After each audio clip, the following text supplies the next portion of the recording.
నైనా ఈ దినాన్న ఉండని వారు ఎంతో మంది ఉండగా మమ్మల్ని సజీవ లెక్కలో నుంచి ఆరోగ్యం ఇచ్చి ఆయుష్నిచ్చి ప్రభువా ఈ సన్నిధానానికి తోడుకుని వచ్చారు కనుక ఈ సమయం అందు నీ మాటల చేత మమ్మల్ని తృప్తిపరచండి, నీ మాటల చేత మమ్మల్ని సరిచేయండి, నీ మాటల చేత మమ్మల్ని హెచ్చరించండి, నీ మాటల చేత మమ్మల్ని ఆదరించండి, నీ మాటల చేత మమ్మల్ని ఉజ్జీవాన్ని మాకు ఉజ్జీవం దయచేయండి ప్రభువా. ఆత్మలో పరిపూర్ణమైన స్థితిలోనికి మేము ఎదిగి ఫలించడానికి ప్రభువా, మంచి ఫలాలు ఫలించడానికి ఈ వాక్యం హృదయంలో భద్రపరచుకునే కృపను ఈ సమయమందు నీ పిల్లలమైన అందరికీ అనుగ్రహించమని బలహీనుడైన నీ దాసుని నీ సేవకుని నీ సిలువ చాటును వారికి పరిచి మాట్లాడి మహిమ పొందమని యేసు పరిశుద్ధ నామములో అడిగి వేడుకుంటున్నాను పరమ తండ్రి, ఆమేన్. దేవుని నామానికి మహిమ కలుగుగాక. ప్రియులారా,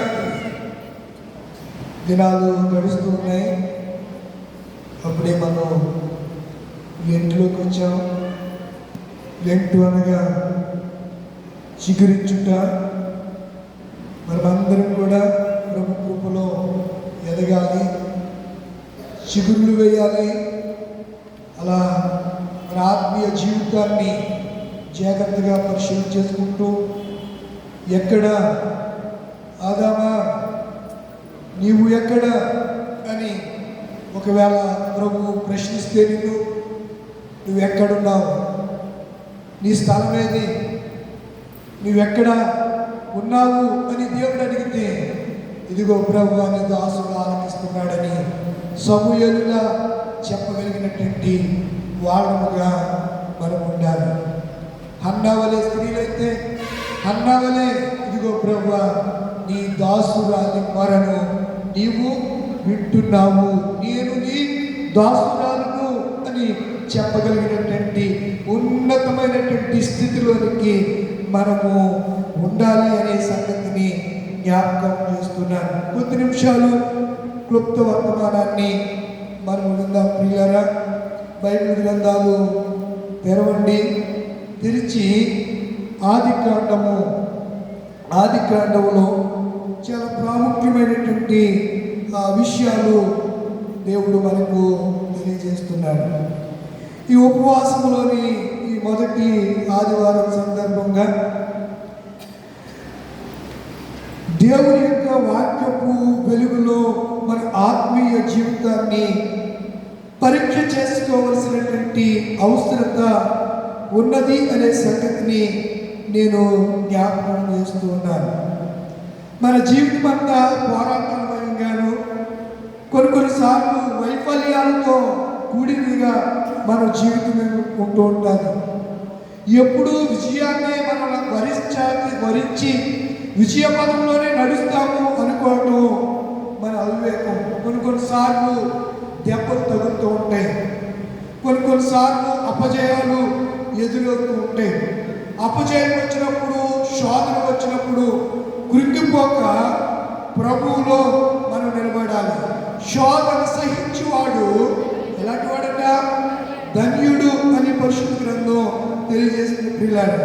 కనుక మనకు వచ్చే శోధనలు పరీక్షకు నిలబడే పరీక్షలో, శోధన అనే పరీక్షలో మనం ఏం చేయాలంటే నిలబడాలి అనే సంగతిని నేను మీకు జ్ఞాపకం చేస్తున్నాను. ఈ దినాల్లో మోకాళ్ళు వేయలేం. కారణం ఏంటంటే మోకాళ్ళు నొప్పులు. యేసు ప్రభు రాత్రంతా మోకాళ్ళ మీద ప్రార్థన చేశారు. కూర్చుని వాక్యం వినలేము. కారణం చెప్పండి, నడువు నొప్పి. ఎక్కువసేపు కూర్చోలేము. ఇంకా చెప్పండి రా బాబు, మీకు తెలీదా? నిలబడి ఆరాధించలేము. కాళ్ళు నొప్పులు, కీళ్ళు నొప్పులు. బైబిల్ చదవం. ఇప్పుడు అందరు కూడా ఒక 30 వచ్చేసరికి ముఖానికి ఏముంటుంది? కళ్ళజోడు ఉంటుంది, స్పెట్స్ ఉంటుంది, కళ్ళు సరికి కనిపించట్లా. మా నాయనమ్మ 95 సంవత్సరాలు బతికింది. కళ్ళజోడు వాళ్ళని చచ్చిపోయేదాక అలా బ్రహ్మాండంగా చదివేది. ఏం చెప్తాను, నేను 30 సంవత్సరాల వయసులోనే కళ్ళజోడు వేసుకున్నాను. నేను నా పరిస్థితి అది. సరే, ఇక వాక్యం వినకుండా ప్రార్థన చేయకుండా పడుకుంటాం. అందుకు నిద్ర పట్టదు. అర్థమైందా? మోకాళ్ళు వేయలేము, కారణం మోకాళ్ళు నొప్పులు. కూర్చుని వాక్యం వినలేం, ఏంటి? నడువు నొప్పి. ఇప్పుడు అందరికి కూడా నా నడువు లాగేస్తుందండి, నా బ్యాక్ పెయిన్ అండి, హాస్పిటల్కి వెళ్ళని తగ్గట్లేదు, ఇవే కంప్లైంట్లు. నిలబడి ఆరాధన, మోకాళ్ళు పోట్లు, కీళ్ళు పోట్లు, బైబిల్ చదువు సరిగా కనబడిన పరిస్థితి, విటమిన్స్ లోపం, సరైనటువంటి తిండి తినట్లా, తినక కళ్ళు కూడా కనబడట్లా. మంత్రి సత్యనారాయణ రాజు అంటూ ఉంటాడు, ఆకుకూరలు బాగా తినండి. మీరు ఇంత మాసాలు తెచ్చుకుని కొండలు వండుకుని కాదు, ఆకుకూరలు పప్పులు అవి బాగా తినండి, కళ్ళు బాగా కనపడతాయి అని చెప్తున్నాడు. కనుక రాత్రి పడకకు వెళ్ళే ముందు తప్పనిసరిగా వాక్యం చదువుకుని ప్రార్థన చేసుకుని మనము మన పడకకు వెళ్ళాలి. అప్పుడే మనము సుఖంగా నిద్రపోగలం. కనుక ఆరోగ్యం ఉన్నప్పుడు ప్రార్థించకపోతే, ఆరోగ్యము లేనప్పుడు నువ్వు ఎలాగో ప్రార్థించలేవు. కనుక నీకు బలం ఉండగానే, నీ ఒంటిలో శక్తి ఉండగానే నువ్వేం చేయాలి అంటే ప్రార్థన చేయాలి, వాక్యాన్ని చదవాలి. యేసయ్య గారి దైవజనులు, నా చేతితో గుప్పుడు మెతుకులు నేను తినగలిగినంతసేపు నేను విరామము లేకుండా అవిరామంగా నేను సువార్తను చేస్తాను అని చెప్పి తన సేవకులకి ఆయన ఉద్బోధన చేశాడు అని కొంతమంది దైవ సేవకుల నోట నేను విన్నాను ప్రియులారా. కనుక నేటి మన ధ్యానాంశము, ఆదామా నువ్వు ఎక్కడ? ఆదామా నువ్వు ఎక్కడ? మనం ఎక్కడ ఉంటున్నాం? మనం ఏ స్థితిలో ఉంటున్నాం? మన స్థితి, మన గతి, సమస్త పరిస్థితి ఎరిగిన దేవుడు, చూస్తున్న దేవుడు, హృదయంతరంగాలను పరిశోధిస్తున్న దేవుడు మన ప్రభువైన యేసు అనే సంగతి నేను జ్ఞాపకం చేస్తున్నాను. ఆదికాండంలో 24 వచనాలు, సుదీర్ఘమైనటువంటి ఆ వచనాలు మనం చదువుకున్నాం. ఆదికాండం అంటే బైబిల్కే మూలం.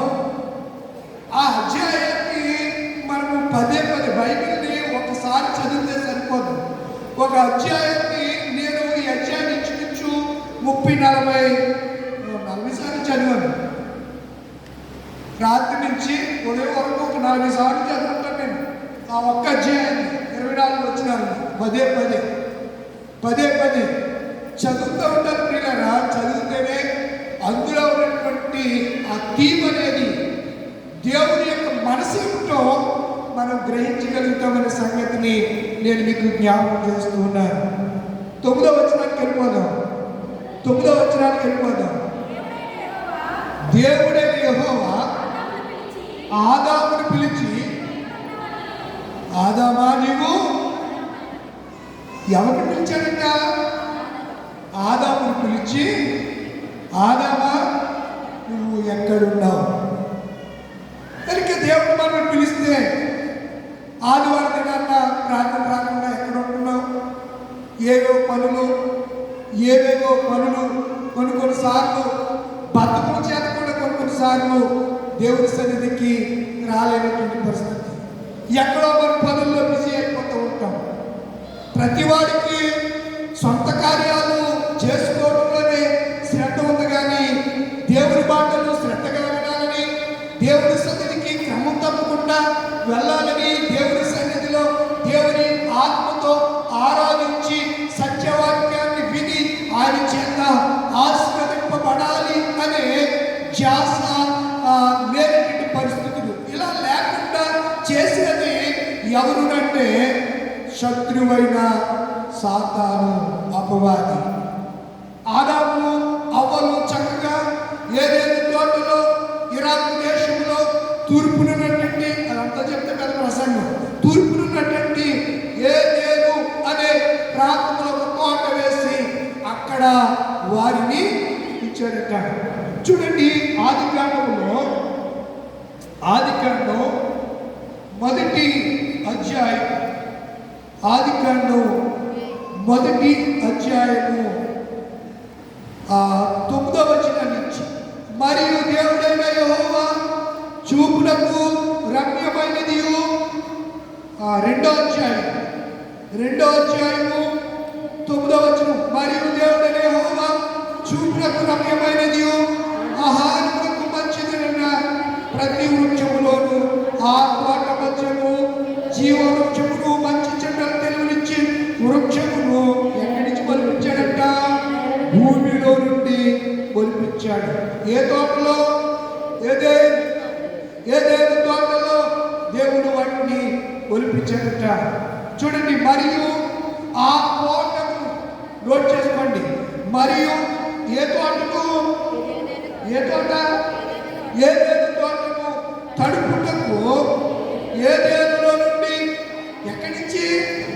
ఏదేను తడపడానికి ఏదేనులో నుంచే ఒక నది బయలుదేరి అక్కడ నుండి చీలిపోయి ఎన్ని శాఖలు అయిందంట? 4 శాఖలు అయింది. ఎక్కడి నుంచి చీలిపోయింది? ఏదేనులో నుండి, ఏదేను తోటలో నుండి నది చీలి 4 శాఖలు అయింది. మొదటి దాని పేరు చెప్పండి. మొదటి నది పేరు చెప్పండి రా బాబా, చెప్పండి. మొదటి నది పేరు షీహోను. అది హవీలా దేశం అంతటిని చుట్టూ పాల్చుంది. అక్కడ ఏముందంట? ఆ షీహోను నది ప్రవహించే చోట ఏముంది? బంగారం ఉందంట. అలాంటి నది ఒకటి గొలముల్లో ప్రవహించే బాగుంది. ఏమ్మా వద్దా మీకు బంగారం? మీరే ఆయన బంగారం కండి. మనకి బంగారం ఎందుకు? మనమే ఆయన బంగారం. మీరు మాడతారు కదా, బంగారం అడగలేదు, వజ్రాలు అడగలేదు, హృదయాలు అయ్యా ఆస్తి అడగలేదు, అంతస్తు అడగలేదు. బంగారం అడగలేదు కానీ అడిగావయ్యా ఆస్తుల్ని, అంతస్తులు అడగలేదు. ఎంచావయ్యా కన్నీటి చూచావయ్యా.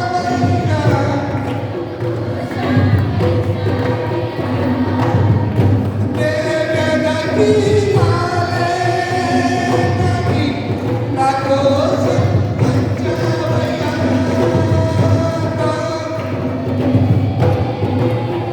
యేసయ్యా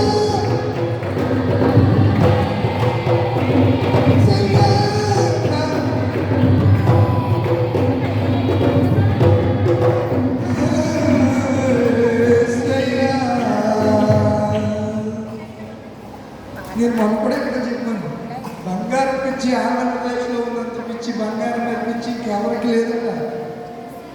ఒక సర్వే, ఆంధ్రప్రదేశ్లో బంగారం కోసం డబ్బున్న వాళ్ళు బిళ్ళలు కొనుక్కుని ఇంట్లో దాచుకుంటున్నారు. ఎప్పుడో దొంగోడు వస్తాడు, ఎత్తుకుపోతాడు, అంతే దరిద్రం వదిలిపోతాడు. ఆ బంగారం కోసం ఇంకా ఏడుపడమే ఏడు. సరే, అక్కడ ఏం దొరుకుతుందంట?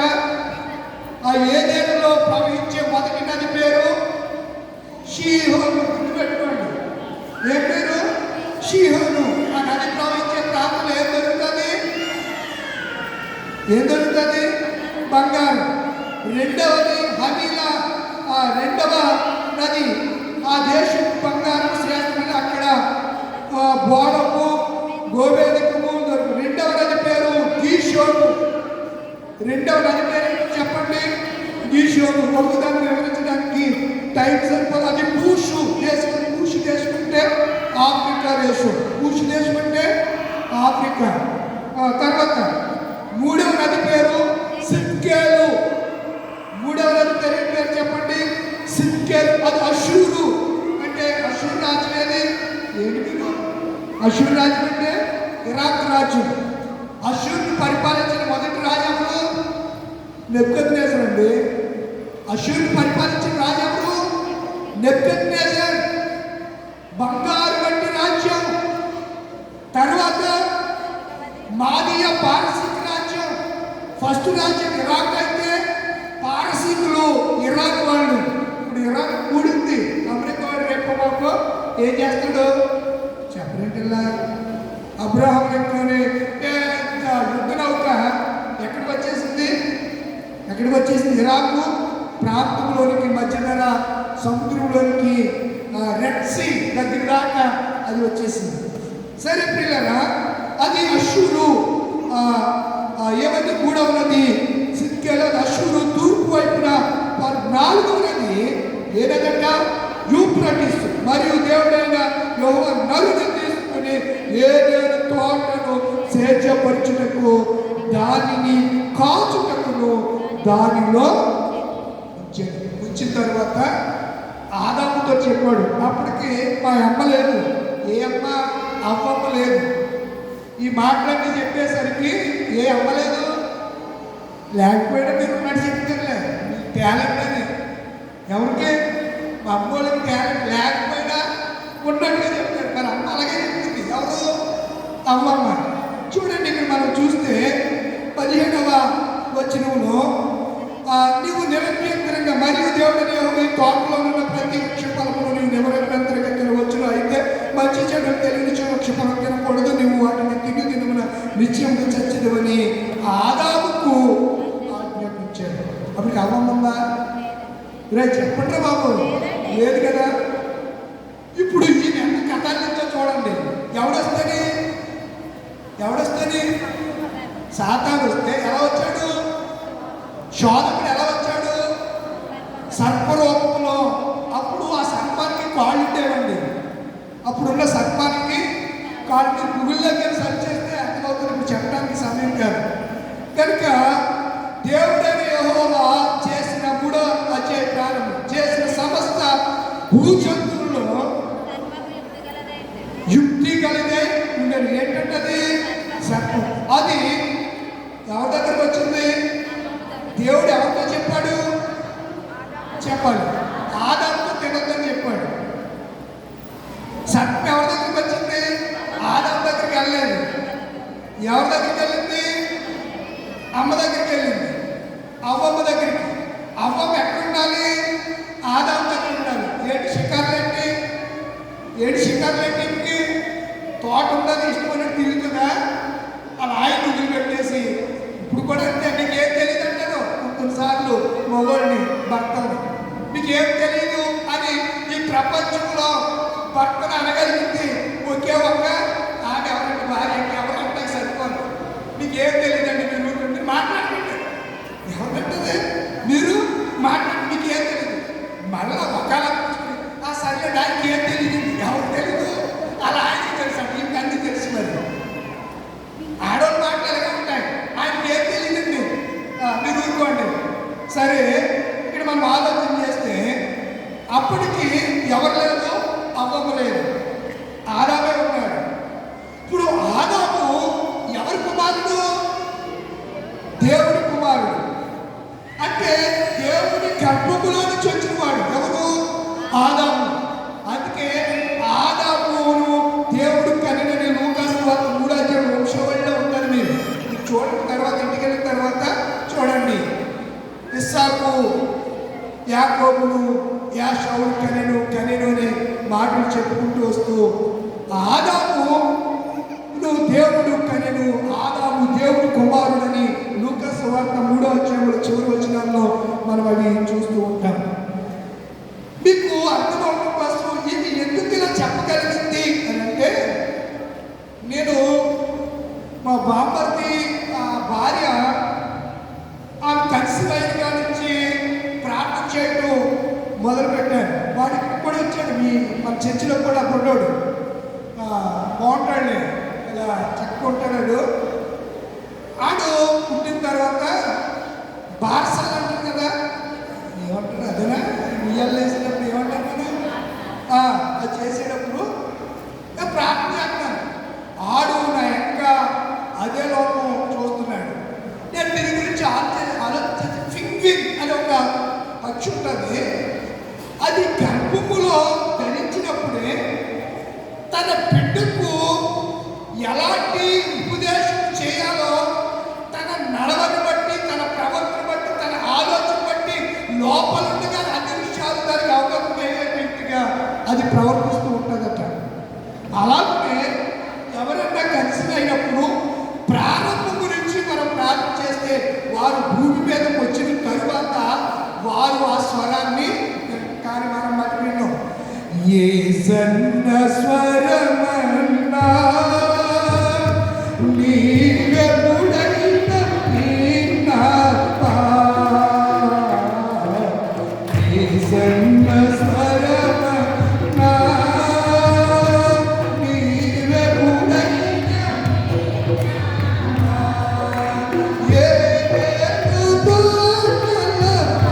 నాకు చెడగా ఆ దేవుడే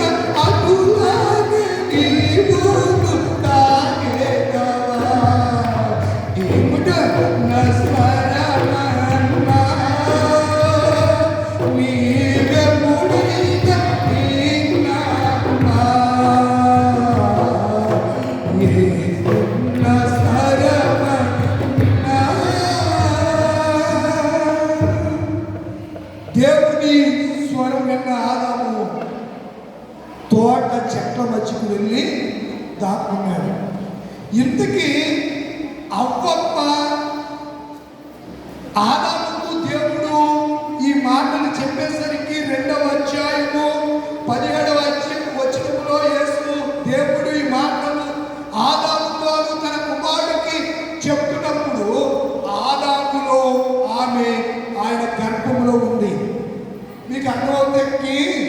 హెబ్రీ రాసిన పత్రిక 7వ అధ్యాయము, హెబ్రీ రాసిన పత్రిక 7వ అధ్యాయము, హెబ్రీ రాసిన పత్రిక 7వ అధ్యాయము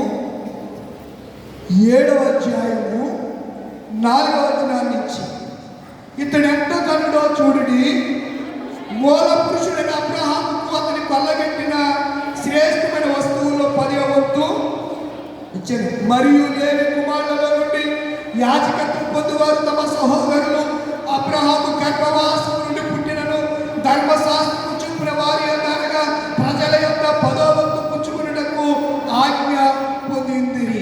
8వ వచనానికి వచ్చేయండి. మరియు లేవి క్రమము చూడగా చావుకులైన వారు 10 వంతులు పుచ్చుకొనుచున్నారు. అయితే ఈ క్రమం చూడగా జీవించుచున్నాడని సాక్ష్యం పొందిన వాడు పుచ్చుకుంటాడు. అంతేకాక ఒక విధమును చెప్పిన 10 వంతులు పుచ్చుకొను లేవీయులు అబ్రహాము ద్వారా దశమాంశములను మెల్కీసెదెకుకు ఇచ్చాడు. ఎప్పుడు ఆ ఆదికాండము మనము 14వ అధ్యాయంలో చూస్తాం. ఏలనగా 10వ వచనం, ఏలనగా మెల్కీసెదెకు అతని పితరుని అంటే లేవి తాతను ముత్తాతను కలుసుకున్నప్పుడు లేవి తన పితరుని గర్భములో ఉన్నాడు. ఎవరి గర్భం? లేవి పితరుడు ఎవరు? అబ్రహాము. 10వ వంతులు ఎవరికి ఇచ్చాడు? నీకు అర్థం అవ్వాలంటే 7వ అధ్యాయం, రాజులను సంహరించి తిరిగి వచ్చుచున్న అబ్రహామును మెల్కీసెదెకు అనే యాజకుడు ఎదుర్కొన్నాడు. అతనికి అబ్రహాం ఏమిచ్చాడు? 10వ వంతులు ఇచ్చాడు. ఇస్తే రాను యాకోబు 12 మంది కుమారులు లేవి గోత్రాన్ని దేవుడు యాజక పరిచర్య కొరకు ఏర్పాటు చేసుకున్నాడు. ఆ విధానంలో మిగతా 11 మంది లేవితో అంటున్నారు, నువ్వు భార్య ఉందా, ఏ పని చేయట్లేదు, నీ పని బాగుంది, నేను కష్టపడి పట్టుకొచ్చి ఇస్తుంటే బాగా తింటున్నావు అని చెప్పి వారి భాషలో వారి తమ్ముడిని వారి అన్నని మాట్లాడారు. అప్పుడు లేవి అంటాడు కదా, ఒక పిచ్చోళ్ళరా, మన తాత ఉన్నాడు కదా, మన తాత మనందరం కూడా మనం ఎక్కడి నుంచి వచ్చాం? తండ్రిలో నుంచి వచ్చాం. మన తాత మెల్కీసెదెకు అనే యాజకుడికి 10వ వంతులు ఇచ్చినప్పుడు నేను కూడా మనం అందరం కూడా ఆయన గర్భంలో మన తాత ఇస్తే నేను ఇచ్చినట్టు కాదా అని చెప్పాడు. అర్థమైంది లాజిక్? మన తాత ఇస్తే మనము ఇచ్చినట్టుగా అదే 10వ వచనంలో ఎలాగనగా మెల్కీసెదెకు చెప్పినప్పుడు లేవి అని ఆయన తన పితృడైన అబ్రహాము గర్భములో ఉండెను. గర్భంలో ఇది చాలా హిస్టరీ. ఇది ఓ మాదిరిగా అర్థం కాదు. ఎందుకు ఈ విషయం చెప్పానంటే ఆదాముకు దేవుడు చెప్పేసరికి అవ్వమ్మ ఆదాము గర్భములో ఉంది కనుకని ఎప్పుడైతే వీడు ప్రత్యక్షమయ్యాడో, ఎవరు అపవాది ప్రత్యక్షమయ్యాడో, వెంటనే ఆడవాళ్ళంటే రోజుకి 20,000 మంది మాట్లాడాలంట. సైకాలజీ అండి, ఉమెన్ సైకాలజీ, ఆడమనుషులకి సైకాలజీ. అది ఏదో మాట్లాడాలి, పిల్లలతోటో భర్తతోటో ఇరువురితో ఎవరితో అలా మాట్లాడుతూ ఉండాలట, తప్ప మాట్లాడుతూ ఉండాలట. కనుక ఆమె గర్భంలో ఉంది. దానికి ఆ విషయం నాకు తెలిసి వెంటనే స్టార్ట్ చేసింది. ఆ యుక్తి కలిగిన సర్పం వచ్చినప్పుడు స్త్రీతో ఇది నిజమా, ఈ తోట చెట్లలో దేని ఫలమునైనా మీరు తినకూడదని దేవుడా చెప్పినా అని ఎవరిని అడిగాడు? అవ్వమ్మని అడిగాడు.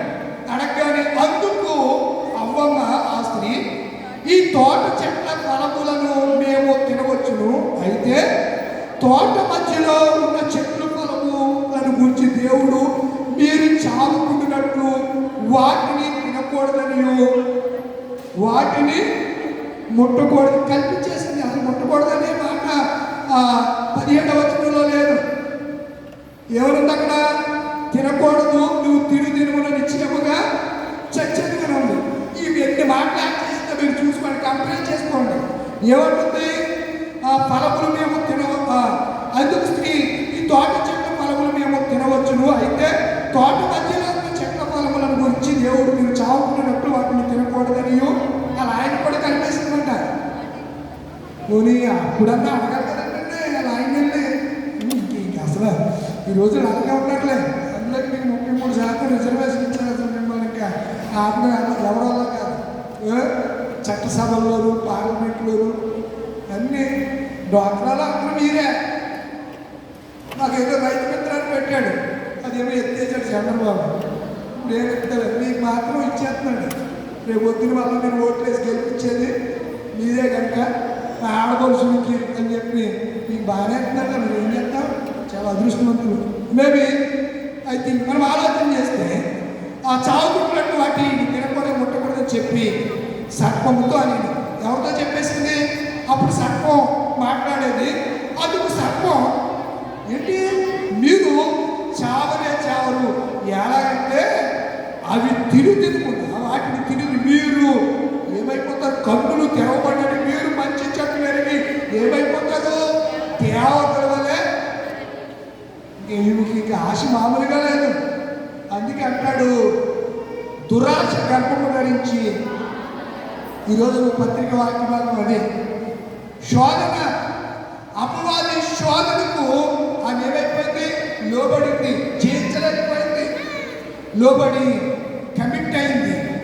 అతని మాటను వింది. దేవతలు ఉందిరని ఆ స్త్రీ చూడగానే అవి ఎలా కనిపెట్టాయంట చూడండి. చెప్పి ఆ మాట చెప్పి వెంటనే మనము పత్రికలోనికి వెళ్ళిపోదాం. టైము అవుతుంది కదా.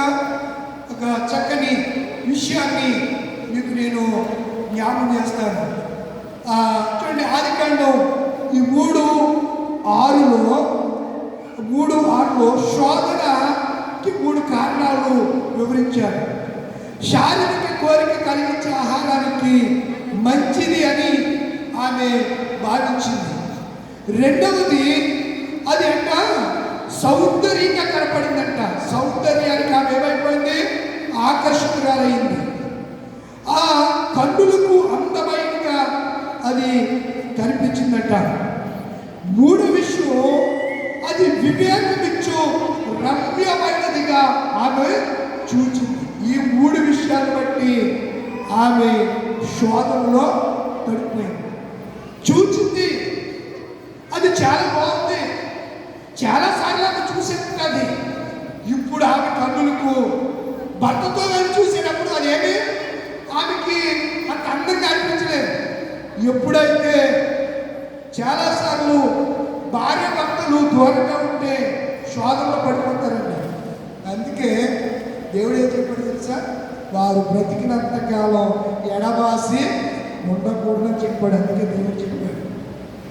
బైబిల్లో మనం ఏదో చదువుకుని వెళ్ళిపోయే పుస్తకం కాదు, ఎన్నో సత్యాలు తెలియజేసే గ్రంథమని నేను మీకు జ్ఞాపకం చేస్తున్నాను.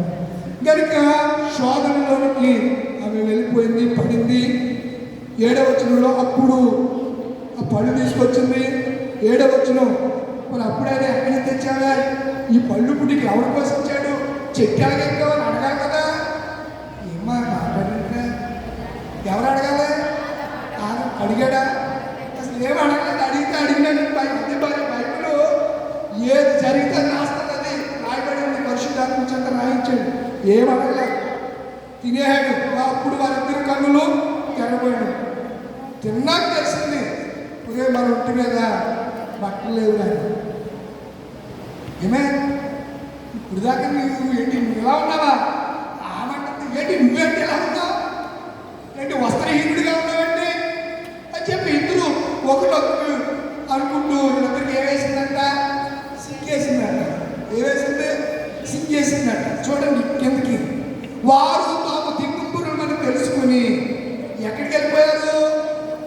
అంజూరపు చెట్టు చాటుకు వెళ్ళిపోయి ఆకులు కుట్టి తమకు కచ్చడములుగా చేసుకుని చల్లపూట ఆదాము తన భార్యన తోటలో సంచరించుచున్న దేవుడని యెహోవా స్వరము విని, చూడండి ఏం చేశారు?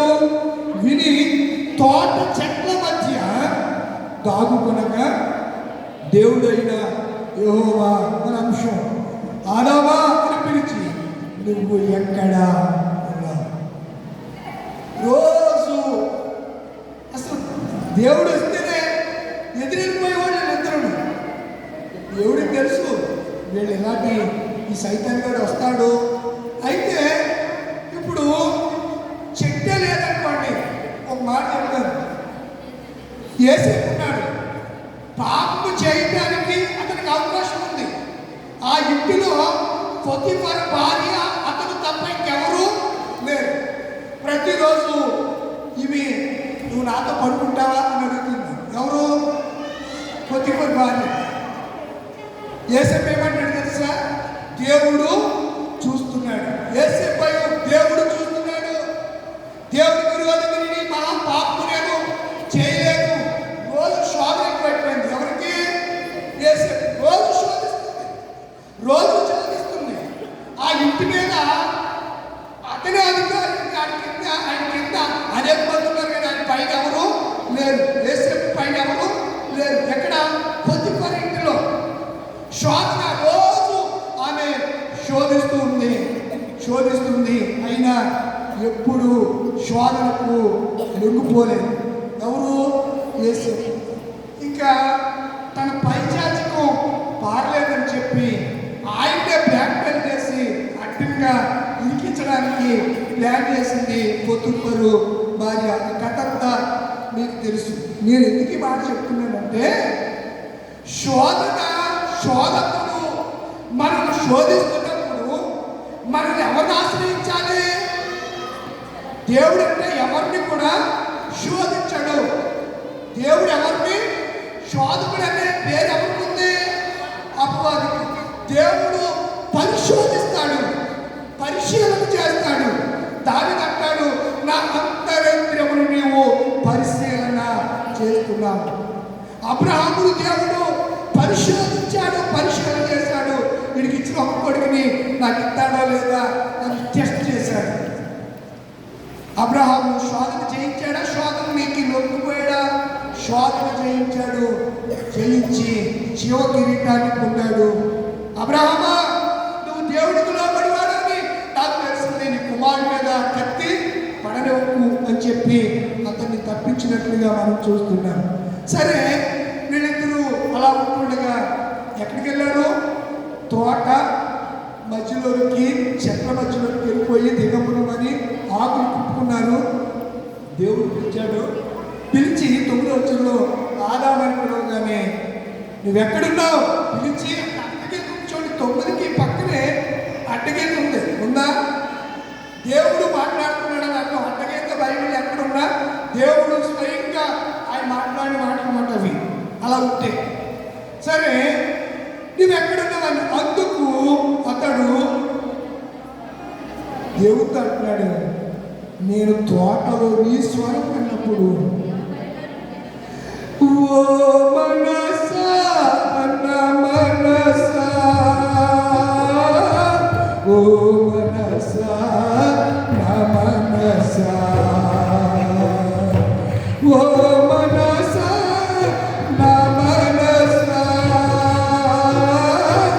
ఓ మనసా నా మనసా, కడు శోధనలో పడి వేదనతో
జ్ఞానం వేశాడు, ఎర చూపించాడు, భ్రమ కల్పించాడు, అమ్మమ్మను ముగ్గులో దించాడు, మోసం చేశాడు.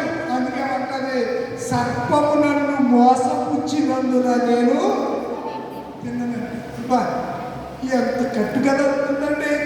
సర్పం మోసం చేస్తే ఈరోజు యవన కుమార్తెలు చాలా మంది ఈ ప్రేమ మాయలో పడి వాడు రోజు తీరిపోయిన తర్వాత విడిచిపెట్టేస్తుంటే, పలానా వాడు నా కూతుర్ని మోసం చేశాడండి, పలానా వాడు ఇలా చేశాడండి అని చెప్పి తల్లిదండ్రులు కూలిపోతున్నారండి. ఎవరికి చెప్పుకోలేనటువంటి సమస్య అయిపోయింది నేటి సొసైటీలో. నా యవన కుమార్తెలారా, మీ యవన ప్రాయంలో మీరు చాలా జాగ్రత్తగా ఉండాలి. ఎవడో ఏదో చెప్పాడని వాడు ఎప్పుడు అమ్మ నాన్న అడగలేదు మమ్మని. ఎందుకు? వాళ్ళ బిజీ, మన కోసమే కదా. వాళ్ళు ఎంతో ప్రయాసపడుతూ ఉంటారు. వాడు అంట ఫోన్ చేసి, హాయ్ డార్లింగ్ భోంచేసావా అన్నాడు. హాయ్ బంగారం భోంచేసావా అన్నాడు. అబ్బోయ్, మా నాన్న ఎప్పుడు ఇలాగా భోంచేసావా అని అడగలేదు అని వాడు మాయలో పడిపోయిందంట.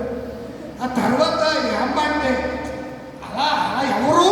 మా నాన్న, మా అమ్మ, మా అన్నయ్య, మా తమ్ముడు, మా అక్క, మా చెల్లి ఎప్పుడు నన్ను అలా ఇంట్లో ఎందుకు మాట్లాడతానండి? నువ్వు అంతా వసుదైన కుటుంబం, ఒక కుటుంబంలో ఉన్నప్పుడు యోగక్షేమాలు తెలుసుకుంటాను తప్ప అంటమాలా నా బుజ్జి, నా కన్న అని నిన్ను నెత్తి మీద వేసి మా సౌండ్ చేస్తా కూర్చుంటారా తొడ మీద. ఆ సంవత్సరం గారిని ఢిల్లీలో తొడ మీద కూర్చుని నిద్ర కూర్చున్నట్టు అమ్మ నిజం పని నీకు పనులు ఉండవా? పెంచాలి కదా కుటుంబం. అమ్మ నాన్న మనల్ని పెంచాలి కదా, మనల్ని పెంచాలి కదా. పెంచడానికి రెక్కలు ముక్కలు చేసుకుని ఎంత కష్టపడుతున్నారు వాళ్ళు. నీ చదువుల కోసం, ఫీజుల కోసం వాళ్ళు ఎక్కడ అప్పు చేస్తున్నారు నీకు తెలుసు అసలు? నువ్వు నిన్ను ఎక్కడైతే స్కూల్లో ఫీజు కట్టలేదని ఎక్కడ అడుగుతారు నీ తండ్రి రాత్రనక పగలనక నీ తల్లి కష్టపడి ఏదో అప్పో సొప్పో చేసి పట్టుకొచ్చి నీ స్కూల్ ఫీజు, నీ కాలేజీ ఫీజు కడతా ఉంటే నేటి యవన కుమార్తెలు ప్రేమ మోసంలో అవ్వమ్మలాగా మాయమాటలు ఏమైపోతున్నారు? లోగని పోయి శీలాన్ని కోల్పోతున్నారు. వీళ్ళిద్దరు కూడా అదే కోల్పోయారు. ఎప్పుడైతే వాడు మాట మీద ఆ పండుగ మోసుకుని తిన్నాడో వెంటనే వారు ఏమైపోయారంట? దిగంబరులయ్యారని సిగ్గు వచ్చి చెట్టు కాటుకెళ్తే దేవుడు అంటున్నాడు, ఆదామా నువ్వు ఎక్కడ అని, నేను తినొద్దని నీకు ఆజ్ఞాపించిన పండు తిన్నావా అని అడిగాడు. బాబు నేను తినవండి, నేను అడిగానా? నాకు స్త్రీ కావాలని అడిగానా? స్త్రీ పొందు కావాలని అడిగానా? నువ్వు నాతో ఉండడానికి ఇచ్చిన ఈ స్త్రీయే ఆ చెట్ల పొలాల్లో మీరు పట్టుకొచ్చి నాకు ఇచ్చే, నేను తిన్నాను కానీ నేను ఎంత మంచోడు నీకు తెలియగలనా అన్నాడు. ఎవరు? ఏమ్మా ఏమ్మా డాక్టర్ ఏంటి కుమార్తె అమ్మమ్మా ఏంటి ఎలా చేసామంటే, అయ్యి బాబు నేను కాదు సరిపోతు నన్ను మోసం ఇచ్చినందున నేను తిన్నాను కానీ నేను అయ్యి బాబు నేను ఎలాంటి తిన్నాను నీకు తెలియదు అంటుంది. అంటే మోసం వచ్చేది తినేస్తుందా? అలా జరిగిన కారణం చేతని దేవుడు అడిగేసరికి వాడు ఎక్కడికి వెళ్ళిపోయారు? చెట్ల చాటుకు వెళ్ళిపోయారు. మన పరిస్థితి మనం ఎక్కడుంటున్నాం? నేటి దినాల్లో మనము ఎక్కడుంటున్నాం? ఒకవేళ దేవుడు పిలిచి నిన్ను అడిగితే నువ్వే పాపంలో పడిపోయావు, ఏ సమస్యలో చతికిలు పడిపోయి నిరాశ నిస్పృహలకు లోనైపోతావు, దేవుడు పిలిచినప్పుడు యథార్థంగా ఒప్పుకుంటే బాగుంటుంది. సాగు చెప్పకూడదండి. అందుకే దావీదు అంటాడు, నా అతిక్రమాలు నేను విడిచిపెట్టేస్తున్నాను, నేను ఇంకా పాపము చేయను. తెలివి చేసి నా దశకాలతో అప్పలేసుకున్నాను ప్రభా. కొడుకు తిరుగుబాటు చేసేసాడు అంశాలు. అమ్రోను సొంత చెల్లెలని తామార్ని చెడిపోయాడు ప్రభా. తెలుసు మీకు హిస్టరీ అందరూ. తామార్ని ఏం చేశాడు? అంశాలకు చెల్లెలు ఎవరు? తామార్ మహా అందగత్తి. ఆమెని అమ్రోను దావీదు పెద్ద కొడుకే చెడిపేశాడు. అంశాలకు దావీదు మీద తిరుగుబాటు చేసేసాడు. మేనల్లుడు యోవాబు దావీదుకి వ్యతిరేకమైపోయాడు. ఇలాంటి పరిస్థితుల్లో దావీదు తన తప్పును గ్రహించి ఏం చేస్తున్నాడు? అతిక్రమము దాచిపెట్టువాడు చెప్పండ్రా వంతెన దాన్ని విడిచిపెట్టి ఏం పొందుతాడు? ఈ అవ్వ ఆదాములు వెంటనే దేవుని సన్నిధికి వచ్చి, ప్రభువా మేము చెప్పింది మీరు తినదన్న దాన్ని మేము తినేసాము అని చెప్పుకుంటే దేవుడు ఎంతో సంతోషపడి, ఈ రోజు కూడా మనకు కూడా అంతే సాకులు చెప్తూ ఉంటాం. మన మీదేదో మంచోడు నేరం నాది కాదు ఆకలి అన్నాడంటే కూడా. అంటే ఆకలి అంటే నేరం చెప్తాడా? చెప్పండి. ఇలా సినిమాలు కూడా అలాగే ఉంటాయి. మంచి దొంగ. ఏం దొంగ చెప్పండి బాబు. ఎప్పుడు చిరంజీవి గారు మంచి దొంగ, దొంగల్లో కూడా మంచి దొంగలు ఉంటారన్నమాట. దొంగతనమే దేవుడు విరుద్ధమైన కాదు, మంచి దొంగ. స్టోర్వాకపురంలో దొంగలు ఉండేవారు కొంతకాలం క్రితం. వాళ్ళు కూడా కొన్నిసార్లు వాళ్ళు కొట్టుకొచ్చి అక్కడ కొట్టుకొచ్చి పేద ప్రజలు పెట్టితే చట్టం ఉంటుంది కదా, చట్టం ముందు అందరూ. తర్వాత వాళ్ళు జైలు శిక్షణ అనిపించారు. ఇప్పుడు వాళ్ళు లేనటువంటి అదంతా ఇప్పుడు క్రీస్తుపురంగా, స్టోర్వాకపురం కాస్త క్రీస్తుపురంగా అది మార్చబడింది. ఇప్పుడు ఆ ఊరిలో ఐఏఎస్లో ఐపీఎస్లో ఇంచుమించు 60 మంది ఉన్నారు. తెలుసా మీకు? ఇది హిస్టరీ అంటే ఆఫ్రికాన్ ఐఏఎస్లో ఐపీఎస్లో 60 మంది ఉన్నారు అక్కడ. భారతదేశంలో వివిధ ప్రాంతాల్లో ఐఆర్ఎస్, ఐఏఎస్, ఐఎంఎఫ్ఎస్ ఉన్నతమైనటువంటి గ్రూప్ 1 గ్రేడ్ ఉద్యోగాలు చేస్తున్నారు. వాళ్ళందరూ కూడా ఆ ఊరంతా మార్చేసింది. Live theological fellowship Joshua Daniel గారు అక్కడ సువార్తను ప్రకటించారు. వారు ఎప్పుడు కూడా ఆ ప్రాంతంలో ఇప్పటికి కూడా కన్వెన్షన్స్ అక్కడ జరుగుతూ ఉంటాయి. నేను చెప్పాలనుకున్న మాట ఏంటనగా, దేవుని సన్నిధి, దేవుడు మనం ప్రశ్నించినప్పుడు ప్రశ్నకు సమాధానంగా మనం ఏం చేసామో దాన్ని ఒప్పుకోవాలి. తిన్నావా? తిన్నాను. తిన్నావా? తిన్నాను. ఇంకా అంతకు మించి దేవుడు ఏడు నుంచి ఆదాము ఎక్కడా? ఆదాము ఎక్కడా? ఈ రాత్రి ఎపిఫానియా కళ్ళము, ఈ ఉదయకాల సమయంలో దేవుడు అడుగుతున్నాడు, ఎపిఫానియా కళ్ళగూడిలో ఉన్నటువంటి నా ప్రియ సోదరి, నా ప్రియ సోదరుడా, నువ్వు ఎక్కడున్నావని దేవుడు నిన్ను పిలిస్తే ఏం చేద్దాం? శోధనకు లోనవుదామా? లేకపోతే లేదంటే నేను గొప్పవాడు కదా అని లోకస్వార్తలో ముగిస్తున్నాను. లోకస్వార్తలో దేవుడు వారిలో ఎవడు గొప్పవాడని వివాదం వచ్చిందంటే చదివారు కదా, అప్పుడు మర్చిపోతే ఎలాగా? వారిలో ఎవడు గొప్పవాడని స్టార్ట్ చేయండి.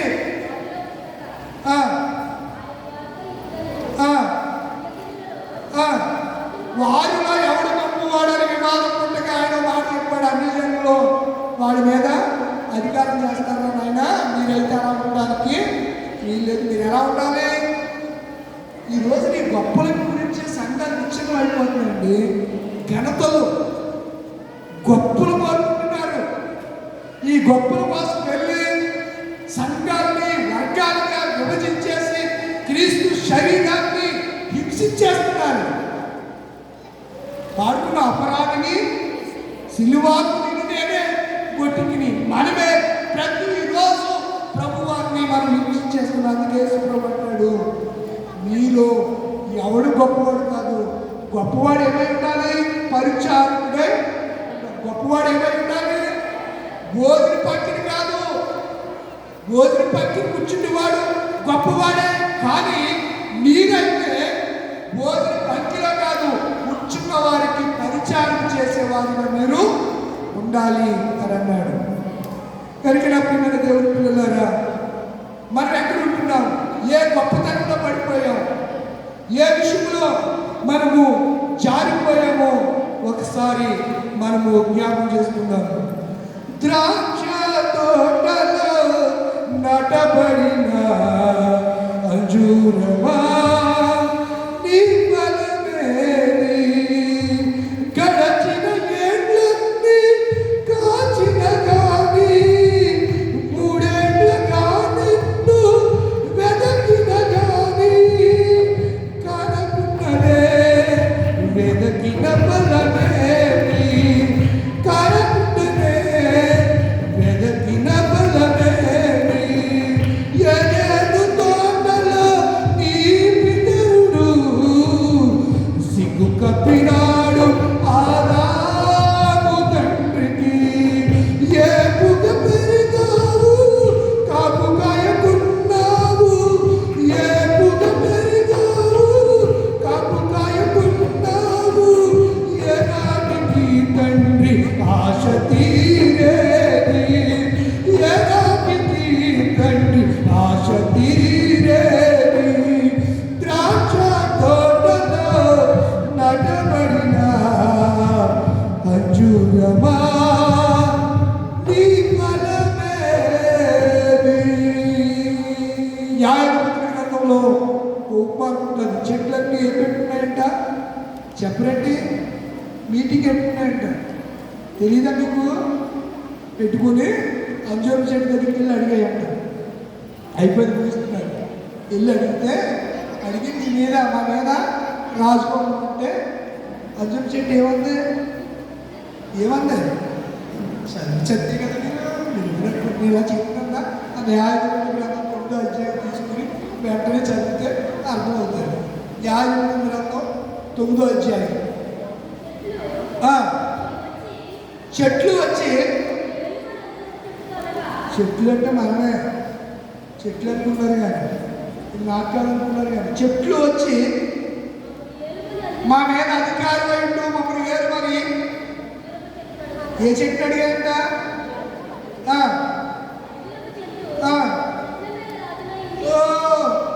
చెట్ల మీద రాజులైంది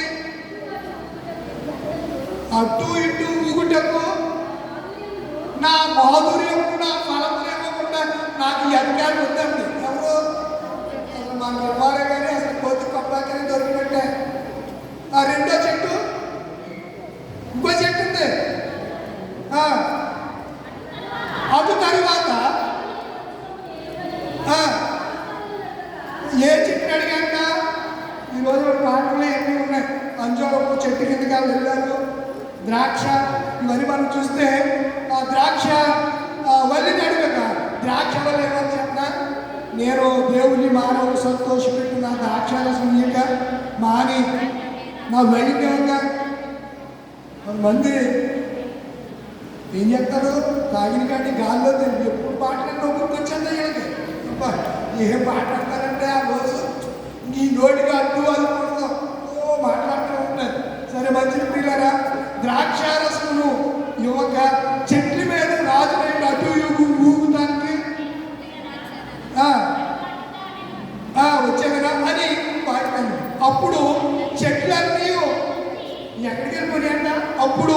పంటలు అప్పుడు చెట్లన్నీ నీవు వచ్చి మమ్మల్ని ఏమని ఏ చెట్టు దగ్గరికి వెళ్ళాయంట? ముండ్ల చెట్టు దగ్గరికి వెళ్ళాయంట. ముండ్ల చెట్టు దగ్గరికి వెళ్ళి ఆ మనవి చేయని అడగగానే ముండ్ల పద సంకలు కొట్టేసుకుంటున్నాడు. కొట్టేసుకుని మీరు నిజముగా నన్ను మీ మీద రాజుగా అని నమ్మలేకపోతున్నాడు. ఇదేంట బాబు, ఈ మీరు వచ్చి నన్ను అనుకుంటే నేను ఎలాంటి మీకు తెలుసు కదా అని చెప్పి మా మీద రాజుగా నియమించుకోరి కోరినట్ల అప్పుడు చెట్లని నీవు వచ్చి మమ్మల్ని ముండ్ల పొద మీరు నిజముగా నన్ను మీ మీద రాజుగా నియమించుకున్న గోరి నీడల రండి. నా నీడను ముళ్ళు చెట్టు దగ్గర గుచ్చుకుంటే ముళ్ళు గుచ్చుకుంటాయి. ఏం గుచ్చుకుంటాయి?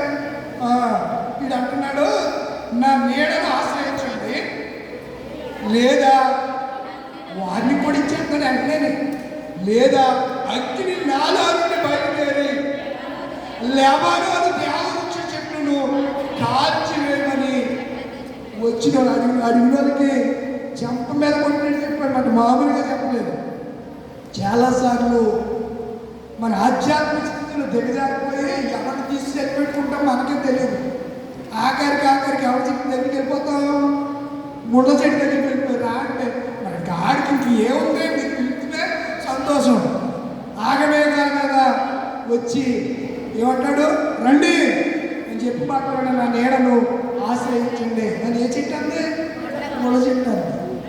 కనుక మనము ఎక్కడున్నాం? ఏ చెట్టు చాటు మనం దాక్కున్నాం? ఏ వస్త్రాలు మనం కలిగి ఉన్నాం? శోధన జయించలేకపోతున్నామా? అధికారం అనే శోధన నిన్ను వెంబడిస్తుందా? ఆ శోధన జయించలేకపోతున్నావా? ఇదే మిక్కిలి అనుకూల సమయం, ఇదే రక్షణ దినం. లేచినటువంటి ప్రార్థన చేసుకుంటాం.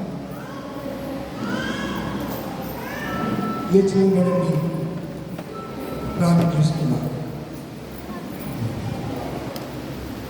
పరిశుద్ధ